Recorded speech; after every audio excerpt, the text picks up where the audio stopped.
Hello, everyone. Welcome to February's virtual support group. Thank you all for joining us today on this Wednesday afternoon. Today we have Ms. Teresa Thomas from Resilient Love Therapy talking to us about intimacy and Parkinson's disease. And please utilize the chat box function throughout the session if you have any questions. We'll have a Q&A session at the end and we'll be happy to answer your questions. And I will go ahead and turn it over to Ms. Thomas here. Thank you, Kiana. Thank you so much for you all having me. I'm, really excited to be talking to you all today about a topic that I think is one, my passion, but also something that is really important, in the lives of everyone who is in relationship and, experiencing this time, right? And this experience in life. And so we'll get started. I'm really excited, like I said, just to be here. So like Kiana said, I am Teresa Thomas. I am a marriage and family therapist as well as a coach. And I have been working for about 10 years now, really specializing in relationships, communication, and helping couples really triumph through challenges within their relationship. And so today we're talking about relationship intimacy and communication while living with Parkinson's disease.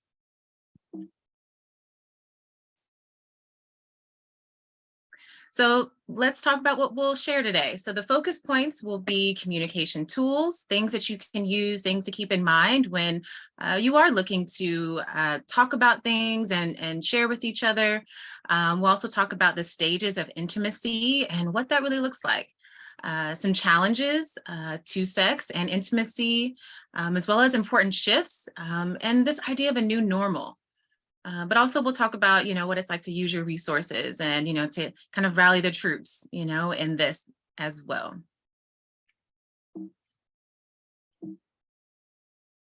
Okay, so the first thing that I want you to keep in mind is that communication is intimacy, right? And so it's really thinking about, whenever you're approaching, talking about and, conversing with your partner about these things, although they can be scary and frustrating, and sometimes we really don't know how to talk about it, it is an intimate experience to even just try to bridge that gap, right? Or break down some of those barriers that you might have in just getting the conversation started, right? So I really encourage you to, one, talk about your goal of being closer, right? That if you are noticing things, within your relationship, that over time are really starting to impact how you feel or how connected that you feel with one another or the experiences that you're having, be open to sharing that, right? With the goal in mind is that you come closer, right? And you bridge that gap.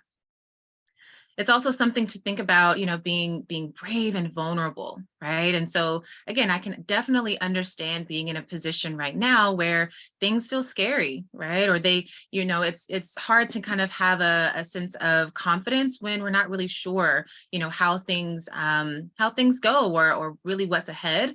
And so it is important to encourage yourself and to really consider, that your relationship and your experience with your spouse is something that you can be vulnerable in, and you can, share those thoughts or those, emotions that maybe feel like, again, you might be holding or hesitant to share.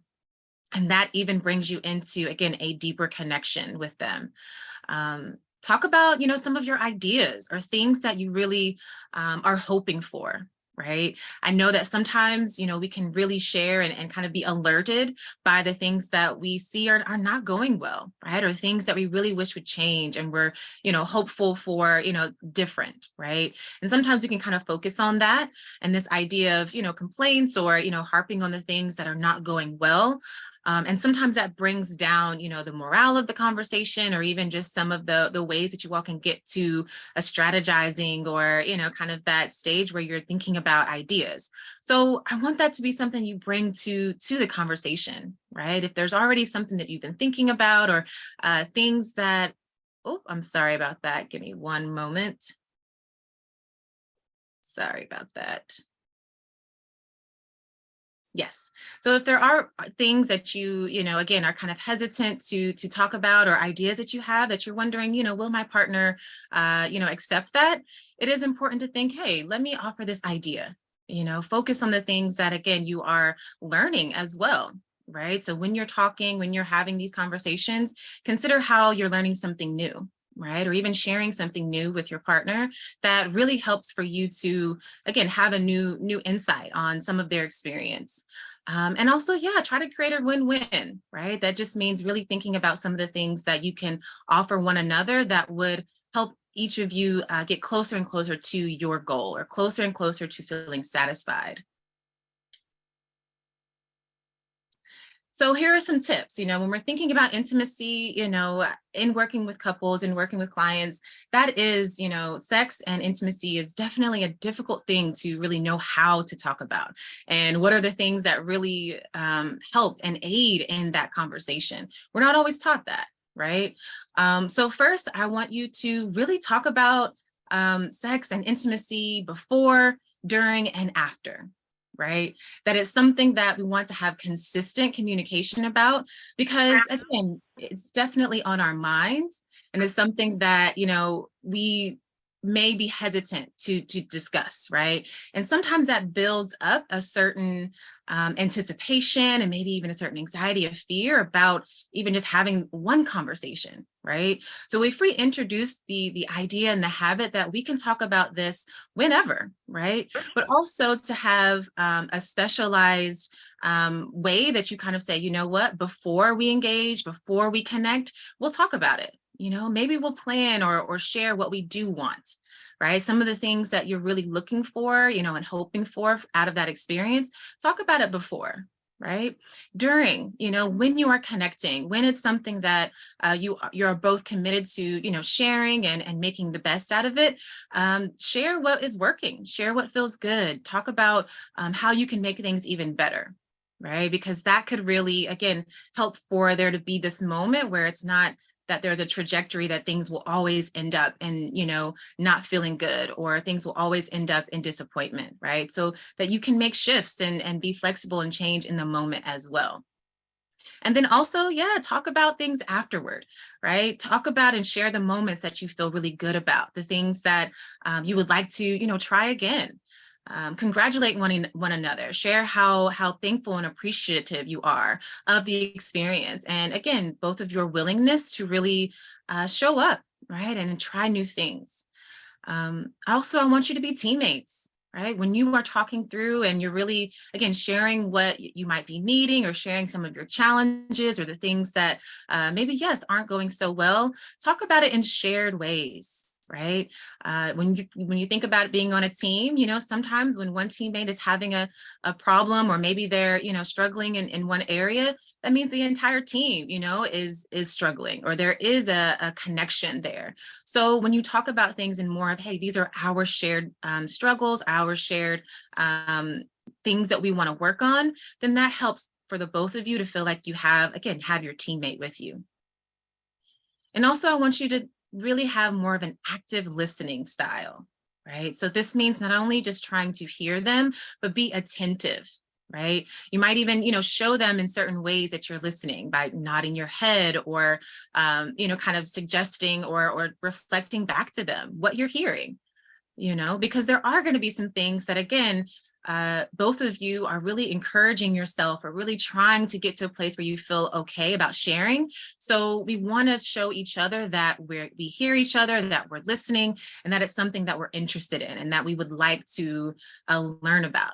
So if you are actively listening and you're sharing with each other what you're hearing and some of the things that you're understanding, maybe even asking some questions as well, that can really help for the conversation to feel a lot more comforting, a lot more soothing. And although, yes, it's a difficult topic, it could be something that feels good, right, to talk through. Okay, so I want you to also, oh, we're going the wrong way. Here we are.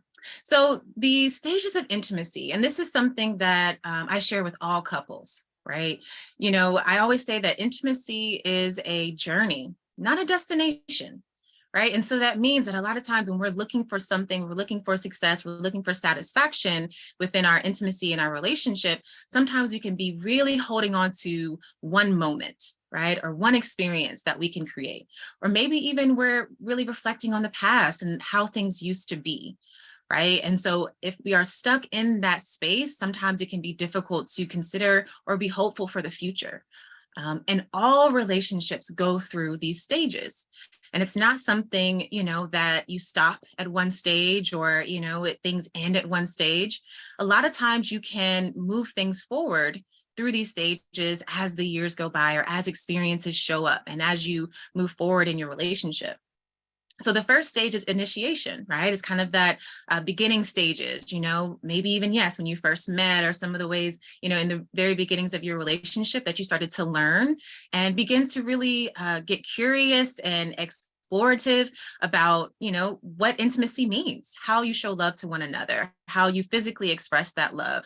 And yes, some of the experience with sex and what that means for you all and how you each create and define satisfaction around that. So the initiation stage is the beginning, right? That's where you're getting all of your information, you're gathering all of the knowledge about one another, and you're starting to recreate those new experiences and the things that really give you more of an idea of where things can go, right? Then as you're learning and as you start to really, again, get to know one another and you have that sense of intimacy, you start to have grounding, right? That's a stage where things are really starting to settle in. Maybe you have, a certain habit or you have a certain routine of, hey, this is how I show love to them in these ways. Or this is, when we do come together to be intimate physically, here's what I can expect.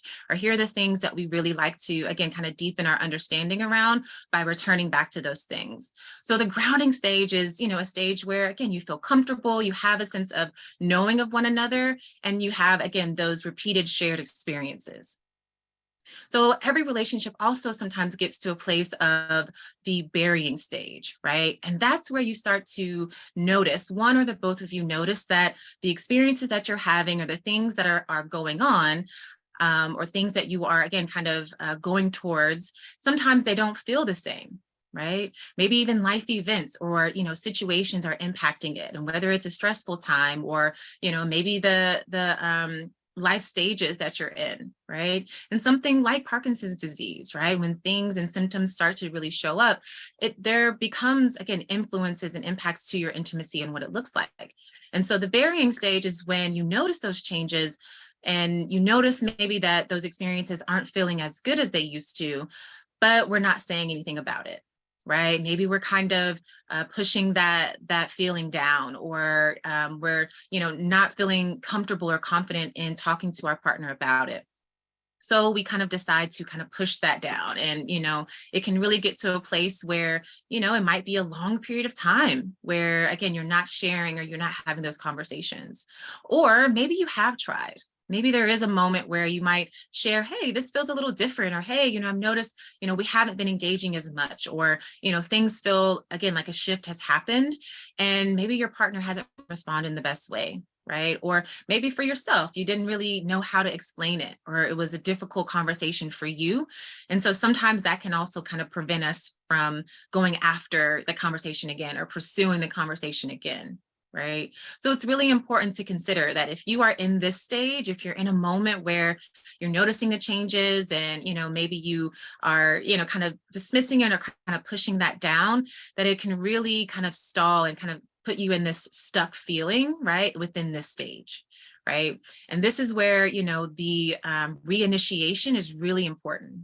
So this stage is when you start to, be more encouraged, you start to kind of get up more of that confidence, or maybe even you just kind of take the risk, like I said, to be brave, to be vulnerable, and start that conversation up again, to pursue, that connection and pursue the communication consistently. Right. And so what happens is, as you're doing that, and as you're maybe even starting to strategize with one another and, bringing in some of that initiation stage energy, right, that moment of being curious and asking questions or trying new things, right, that reinitiation stage can really blossom into something that is new and exciting as well. And then, yeah, you kind of go back around. Now, like I said, these stages of intimacy are within every long-term relationship, right? And so you should be expecting that. And I'm sure even as you're thinking about it, there might be times where you've hit each of these stages, even in the past in your relationship. And so now this is a place where you can start to say, you know what, let's, go towards that reinitiation, which means, again, kind of having those conversations or being vulnerable and trying new things that could really bring back that spark, or that could really bring back some of that comfort and confidence that is important in intimacy. So let's talk a little bit about some of the challenges, right? Some of the things that can become barriers or can show up that, can really impact intimacy and sex. So, physical challenges, with Parkinson's disease, there are going to be things like tremors and slowness of movement that impact even just the physical body experience of intimacy, of touch, and of sensual touch, and of sex for the Parkinson's disease patient, as well as for the partner, right? Also, a sense of reduced desire due to fatigue or medication side effects. So some of the medications that your doctor may have prescribed you could have effects on sex drive and libido and experiences during sex as well. As well as, some of the fatigue that comes along with dealing with and responding to the symptoms. Men will experience the physical challenge of erectile dysfunction and getting or maintaining, a sense of erection and orgasm as well. Women may experience dryness and pain, as well as difficulty getting to orgasm. There's also an experience of, facial animation loss, and that kind of impacts the nonverbal cues as well. That sometimes we might look to one another, before or during or after an experience to kind of get that reassurance or to see that things are going okay. And so when some of that animation is lost, sometimes it can be difficult for us to read one another. Sometimes it can be difficult to really share those nonverbal cues that we, might be used to within intimacy together. So the emotional challenges to intimacy and sex. So these are the things that show up in more, again, of an emotional or mental space that can impact, what it's like to initiate or to experience sex with your partner. So negative body image. This is something that with the changes and the things that you're noticing, in yourself or in your partner, that can really start to challenge your sense of self and the perspective that you have of yourself. That can, even go towards a sense of sadness, maybe depression or grief, this idea of a loss due to the changes or the things that you might be remembering or ways that you might be discouraged, about things in the future. So, that can really impact your desire or, again, your experience of initiating intimacy and feeling close to one another. There's also, a risk of a reduced self-esteem. So not only that physical change and the ways that you're noticing your body change, but also, how you might show up, in the relationship. Maybe some of your difficult challenges or some of the things that you are experiencing, might make you feel differently about, again, who you are or, some of your worth or esteem for yourself. And that does influence the ways that you see or even, think about your partner seeing you as well, and the connection, when you have a positive self-esteem or you have a high self-esteem, that, that's something that can be very secure. When you have a reduced self-esteem, sometimes it can, bring in a sense of insecurity or anxiety about the connection or how your partner sees you. Communication difficulty, and even some of the cognitive changes that comes in when you are trying to, or you would like to share what your experience is with your partner, and that those things sometimes really impact that experience, whether that be slowness of speech or even, some of the cognitive ways that, it might, bring in some difficulty in expressing and communicating to your spouse. And that can, be discouraging, it can be frustrating as well. As well as, attention issues, right? So being able to really focus and, sometimes kind of having that consistent distraction may also help for that sense of difficulty within the communication, right? Or the conversations. Sometimes it can be, again, kind of frustrating to maybe forget or have, again, some of those distractions when you are talking about something sensitive or you are trying to engage with your partner in an intimate way. That those things can be, again, challenges, and they can really become discouraging as well.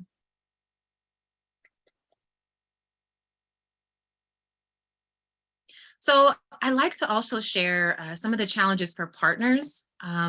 In this experience, again, of relationship and intimacy, you are going to find that you may have different challenges or things that show up differently in one another.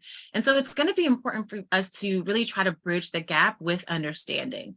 Earlier I talked about being curious, within that reinitiation stage.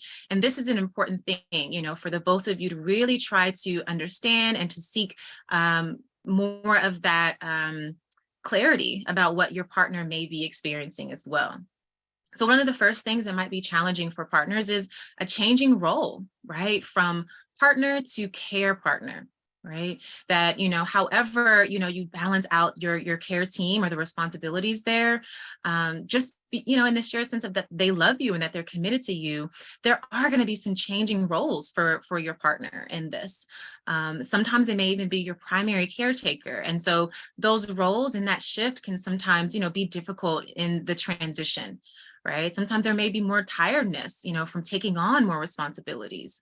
And that can influence, our desire or some of our, again, energy when it comes to being intimate and showing connection. Your partner also might be experiencing fear or anxiety, depression, grief. So in those emotional challenges, right, and changes that are occurring for you, there could be things that, again, your partner is also having to respond to that could be challenging them and, kind of discouraging them to, whether that be reaching out to you or having, again, those real vulnerable conversations about where they are. Sometimes, and this is something that, I talk about with clients, sometimes we have fear of our challenges or our experiences adding on or being too heavy, right, for our spouse. It's almost this idea of, well, they already are dealing with these things. They're already responding to the symptoms or they're already responding to the challenges that they have. How could I express, that this is what I'm doing or this is how I'm feeling to them, that will only add on to it. And it's really important to really try to, again, see that communication as an intimate experience, as something that can, again, bridge the gap. You also may be experiencing, a sense of loss of sexual interest, due to the symptoms of your partner, right? There might be differences in the ways that you respond to, how they might be physically changing, or maybe even, some of those emotional or cognitive changes.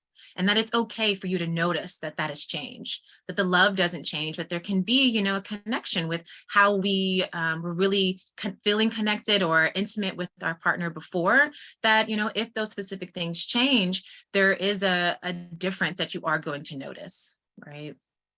Like I mentioned before, some of the inability to read nonverbal cues kind of comes up in that sense of maybe sometimes the partner is looking for that reassurance or an understanding.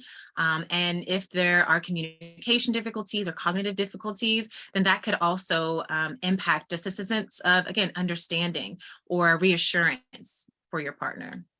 And just a loss of emotional connection. Sometimes we can, especially as we're trying to respond to things like fear or anxiety or depression, sometimes we can kind of detach, right? And so it's really important to consider that your partner might be feeling that sense of loss of an emotional connection because they may be trying to respond to certain things within their experience or some of the changing roles that they have. Okay, so let's talk about this reinitiation stage and the mindset shifts that are really important here. So as you are coming together to really, face this challenge and, achieve, more of that intimate and connected experience with each other, I want you to start to expand how you define sex and intimacy. Right? That, like I mentioned, in the grounding stage, you all really got to a place where you created your story and your habits and, the knowing of one another. And that means you also really have a certain definition of what sex means to the both of you. But also, even in an outer sense, like a society or a cultural sense, there can also be, just that focus on penetrative sex to orgasm. Right. That is what sex is. And that's the only thing that we should all value, right, and put on, a pedestal. But I want you to open up to more choices and options for satisfying intimate experiences.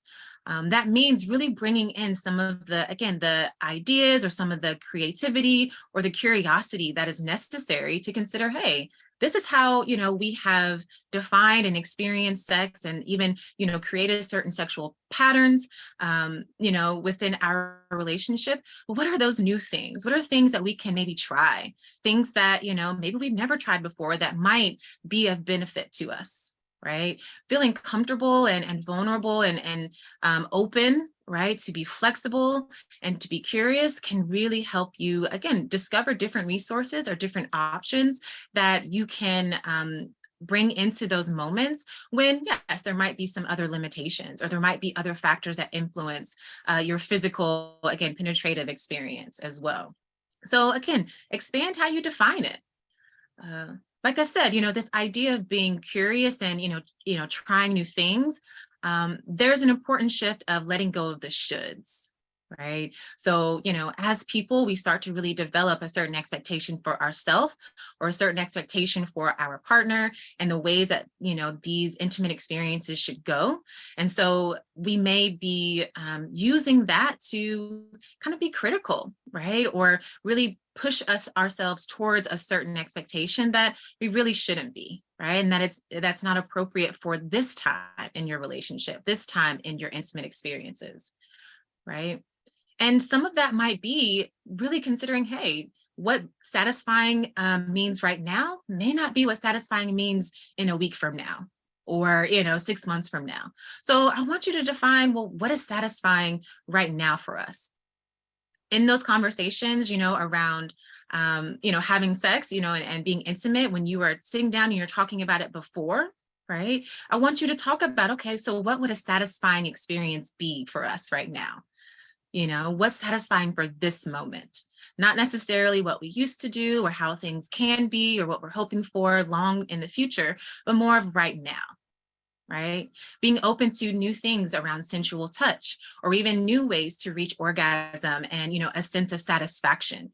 That can really, again, those mindset shifts can really help to propel you, into a future, into a new experience each time.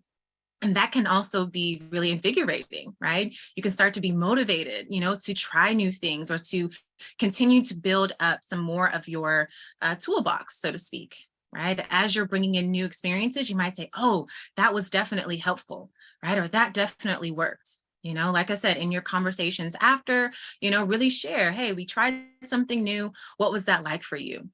How would you like that to happen again? Or do we need some more time to kind of really figure out, okay, what this means for us or how we're going to implement this? Or you might say, you know what, we tried it once and that was enough, right? And that's okay too. But this idea, again, of defining and expanding your definition, rather, being curious and allowing some of those expectations to, drift away, that's going to be an important thing. Okay, so what about desire, right? Because here's the thing that sometimes, we can kind of have this moment of, yes, we have the idea and we know that sex is important, we know that intimacy is important, but if we don't necessarily always have that desire, if it's something that we're not really able to touch base with, that can be a big barrier, right? So I want to share that desire can be responsive and it can be spontaneous, right? So spontaneous is what we really often go towards when we think about, sex and intimacy, it being something that just pops up, right? It being something that's saying, hey, you really turned me on just then. A random sense of desire, a random sense of spontaneity, and a desire to be intimate. That's one way, to bring in and to feel desire for each other or desire for an intimate experience. But it's not the only way. Like I mentioned, desire can also be responsive. And so that means in response to certain intentional, right, triggers or intentional turn-ons that you may have to begin to, again, be open or willing to, excuse me, to begin so that your desire starts to respond to that. It might be sensual touch. It might be something that goes along with maybe your other senses, like what you might be hearing, sometimes with a song or, a certain environment, right? So I want you to kind of reconnect with and update your turn-ons, the things that, you maybe used to find that spark in or find that motivation in, they might be different for the both of you. So really start to be curious, even with yourself, of the things that, really help for you to, again, bring up a sense of desire. And that could be something that, again, you start to get curious and, teach each other about. And you can really start to build up more of that resource list of, hey, intimacy is something that's important to both of us. And so, we want to make it a priority to explore, and exploring, again, some of your turn-ons or the desire, in more of a responsive way can really help for things to flow, right? And to really move forward. And lastly, like I said, I want you to focus on what is possible, right? So although, desire might not be something that you have right now, I want you to ask yourself, what would help you have a more willingness to begin? What would be encouraging or what would be soothing, right? And empowering for you to try, right? Or to, really say, what, even if I don't start with a sense of desire, how can I share or explore things that might bring that desire back as well?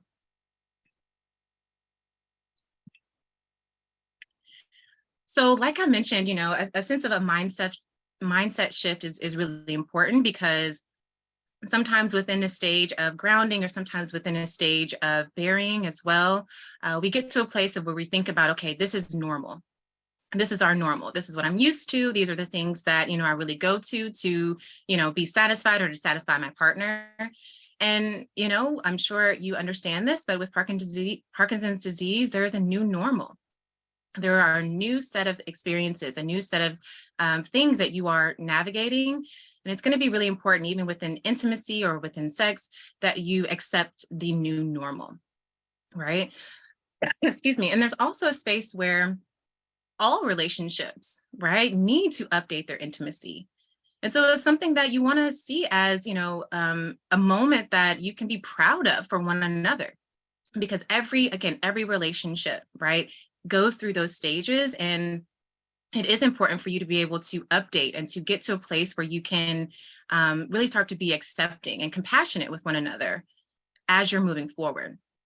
Sexuality and intimacy is also more than your sexual functioning, right? We can really connect that to our performance or the ways that we can reach a certain place physically. And, there are more things that, again, can define what satisfying is and how you reach a sense of satisfaction. So I want you to start to look for more opportunities, right, to create that satisfying experience.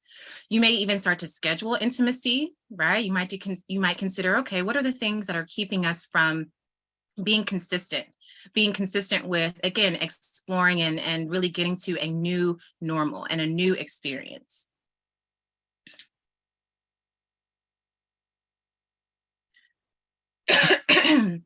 So we've been talking about physical intimacy, but I want us to also think about emotional intimacy and how those things really go in hand. And, it's important to really think about how you're pouring into your partner's emotional cup as well, how you are really kind of protecting this journey, which for the both of you can be a challenging one, can be one that brings up some of those emotional challenges, how you're protecting that, with your heart. So being present, right? Anytime, again, that you're talking about things or you are sharing within the moment, I want you to look into each other's eyes, right? Or seek to spend time with one another. This experience can be very isolating. And although, you may be around one another, or though you may be going to the doctor's appointments together, you may be doing things together in that sense, it's really important to think about, okay, are we approaching and pursuing that fun time together? Are we pursuing time that really focuses in on us, right? Setting aside that technology or the distractions that may be there. Are we, again, pursuing that time, right? So you might, again, get curious or start to really update what it means for the both of you to have fun and to connect in those ways as well. Being compassionate, right? So this idea of, again, knowing that the both of you are dealing with challenges, sometimes you may not show up in, the most appealing way, all right? But it can be something that if you offer that compassion and, again, kind of that curiosity, that you can really start to feed into that for your partner, right? There's something that's called a love map. right? And that is some of the specific things that you know about each other that will make each other feel loved and understood, right? Maybe there's a specific favorite thing or favorite food or favorite place that they enjoy. Maybe there's something that you say or you do that really helps them to feel loved. And so I want you to reconsider, okay, what is the direct route, right, to their heart? What's on my love map for my partner? And how can I be intentional with doing or saying or going towards those experiences for them as well? And lastly, be responsive, right? So really acknowledge, for yourself, right, what your emotions are, what your difficulties and your challenges are, and also respond to them in positive and productive ways. We talked about some bigger challenges and bigger emotions that could be involved in this. And so it's important for you, right, to have a way that you're building up a consistent way of releasing and dealing with some of those emotions. Even just, some of the frustration or anger that could show up, right? Or even the grief that could come, that's sometimes an individual experience. And so we want to make sure that we're responding to that, because that will then also start to release our partner from, some of the blowback, right? Or some of the things that could be spilling over as well. So be responsive to you as well as each other's emotions, and how, if they do acknowledge what's going on, if they do share with you, hey, these are some of the things that are happening, let's think about those positive and productive ways, that each of you can respond. So lastly, as we're, I'm wrapping up the presentation, I want you to really be in mind of what your resources are. Sometimes, again, we might have difficulty sharing some of our sexual and intimate challenges with others, especially with our partner, but also it could be difficult to talk to or to feel encouraged to talk to others about it. And so I want you to be encouraged to talk to your medical doctor, because they can really have a certain awareness of how, like I said, whether it be your medications or, certain experiences and symptoms that you're having, they can really understand and put the pieces together for you about where some of these changes may be coming from. Right. And the more knowledge and acknowledgement that you are able to get from them, the more that you might be able to feel, again, confident in knowing that it's not you, right? That it's not something that you brought on, right? That if you could put a name to it, that could really help. Also, sometimes your doctor may be able to offer you other medications that could kind of offset those side effects from other medications, right? Even, for example, sometimes having medications that increase your dopamine levels, that can really start to bring back a sense of desire and libido for you as well. So if some of your medications, lower your dopamine levels, you want to think about and ask your doctor about that, right? Because that may be able to, again, to help. Any type of social worker or, worker within maybe a health center or some type of community center, that could also be something. Also at your hospital, they're really equipped and understand, again, what it's like for patients and their partners to experience these challenges. So even if it's just someone to, again, kind of reassure you and have that sense of understanding, that could really help. And, having these difficulties, sometimes you do need someone to kind of help you walk through it as a couple. And so a couples therapist or a counselor can be a really good resource to, again, help you guide and really be equipped within those conversations or through this journey. Also considering a sexologist, right? Someone who is specialized in sex and the development and the maintaining of sexual desire and intimacy, that could also be another resource where you gain knowledge and understanding, and even some of those, again, resources of how to respond to this, right? So that is, the end of my presentation. I definitely hope that this was something that you all learned and you were able to take away some of those tips or the things that you might be trying with your partner. Like I mentioned, some of the mindset shifts or some of the things that go along with those stages of intimacy, and the encouragement that, as you move forward and as you are responding to this experience, that you are a team, right? And that you can support one another. And this is a learning experience for the both of you. And so, again, that sense of compassion and understanding can really help for you all to take this to new levels, right? And to reinitiate that intimacy within your relationship can be something that, really helps, for you all to move forward and see, the brightness in the future you have ahead of you.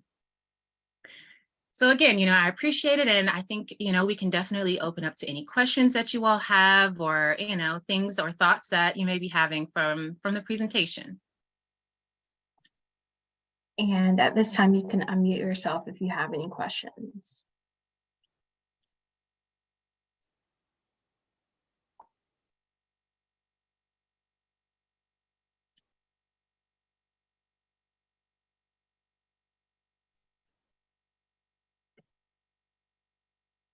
I'm not seeing anything in the chat box as of right now. But Mhm. okay. Does anyone have any questions? And it could be something from the presentation, or it could be something, outside of that, whatever, when you're thinking about relationships, communication, or intimacy, maybe some of the challenges you might be having. Okay, so I see something in the chat box. Mhm. Um, okay. Yes, Eddie, this will be available on our YouTube page no later than tomorrow afternoon. Mhm. And then Althea said, thank you. This was a different way to look at how the Parkinson's patient feels. Mhm. Yeah. Well, you're welcome. Again, I think just having some of that understanding, and even just more of an awareness can do a lot, right? Because again, it can be isolating for each partner, right? To have the individual set of emotions or difficulties with this and challenges, and sometimes it's hard to bridge that gap. So yeah, I'm glad you found it helpful. Anyone else have any comments or questions to add? There you go. I have a question about Rotari, which is a medication I've been taking. And since I've been taking it, I cannot seem to have orgasm. So, that's something to definitely bring up with your care provider or your medical doctor, right? That way they can really go through some of the specific parts of the medication, different ways that it is useful to you, but also some of the side effects like inability or difficulty to reach orgasm. I also, think it's important, even just from the clarity that you do get from them, to really consider, okay, are there other parts of again, a sensual experience, or things that again may be a resource to you in considering reaching orgasm in other ways, right? Sometimes, for women, bringing in a vibrator or other senses of touch can also bring in, another route, right, or another way to reach orgasm. But specifically, for your medication, I definitely encourage you to bring that up at your next appointment. That way, your doctor can really share with you, if it's something within that medication or other medications that might be able to kind of offset that side effect as well.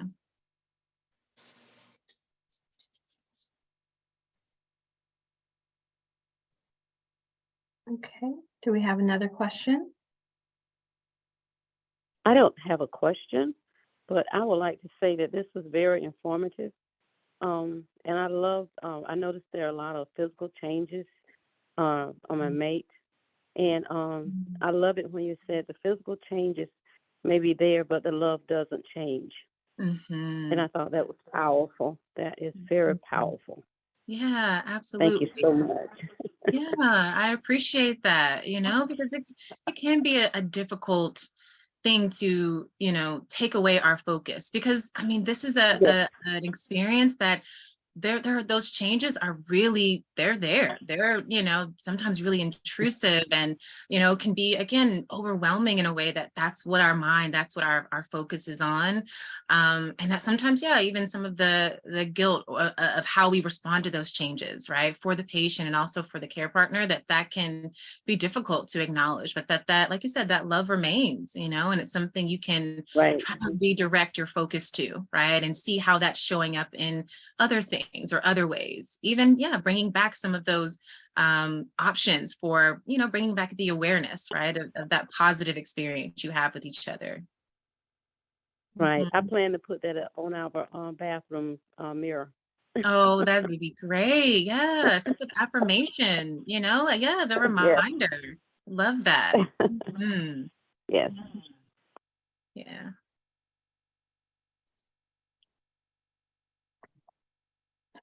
Does anyone else have anything to add?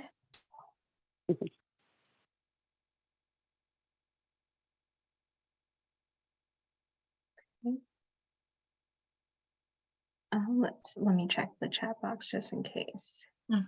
Sure. Okay.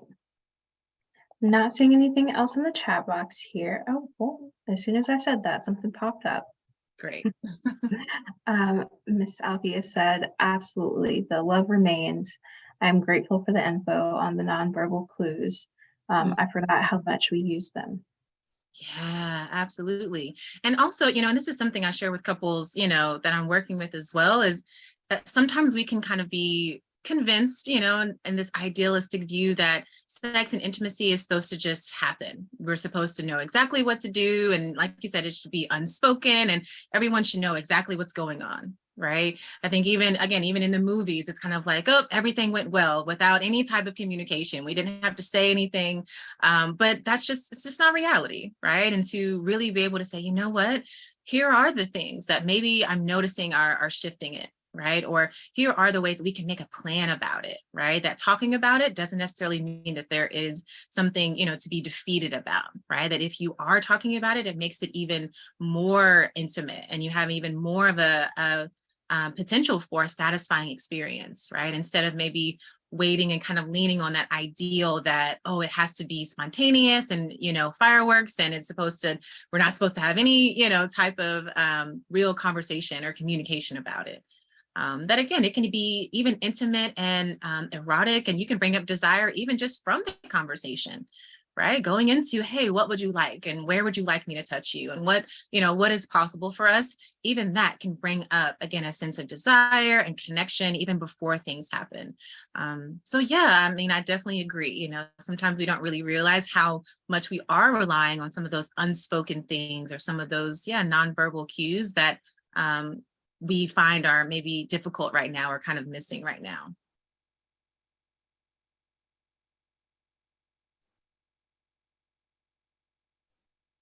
Okay. And Teresa, are you able to see your chat box as well?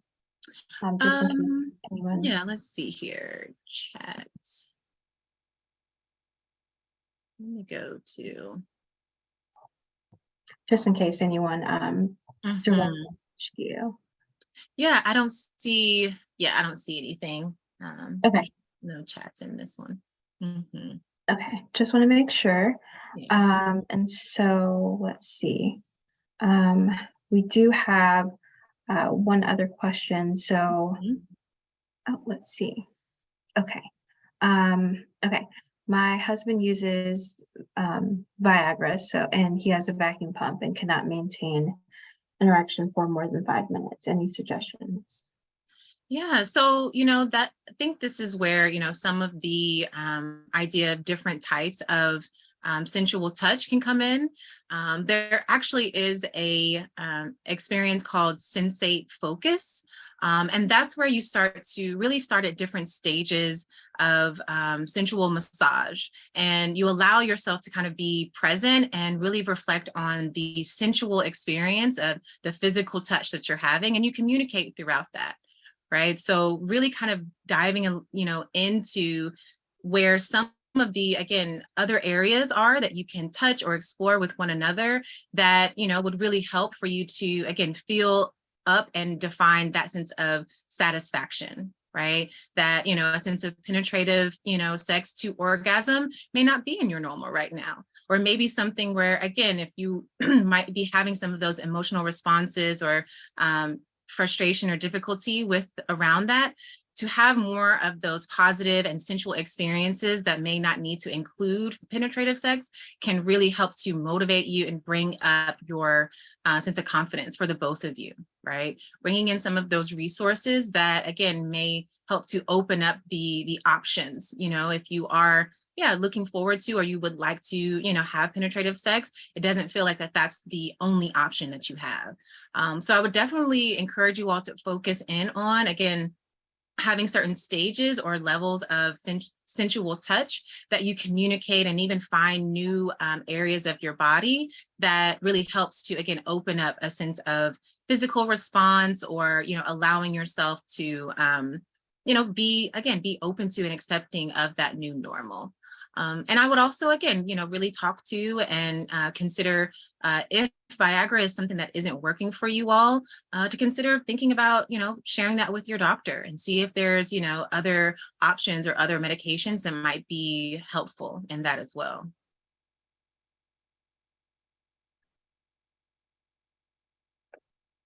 Let's see. Thank you for answering that. Sure. Let's see. Okay. As of right now, I'm not seeing any other questions. In the chat here, does anyone else have any questions, just to make sure that, we're not missing anyone? Mhm. And also, as you may be thinking about other questions you have or, writing that in the chat, I definitely want to extend, my services as well. Like I mentioned, I am a marriage and family therapist. And so I work with couples on, a consistent basis. We have virtual sessions just like this. And if you are looking maybe to utilize your insurance, I am in network with Blue Cross Blue Shield, if that's something that you're able to take advantage of. But hopefully Kiana is able to share my information, and that way, again, I definitely would like to open up just more of a service for me if you all would like any type of couples counseling or even individual counseling focused in on relationships and helping and supporting throughout this journey as well. So we can definitely extend this into, again, some more one-on-one or personalized experiences too.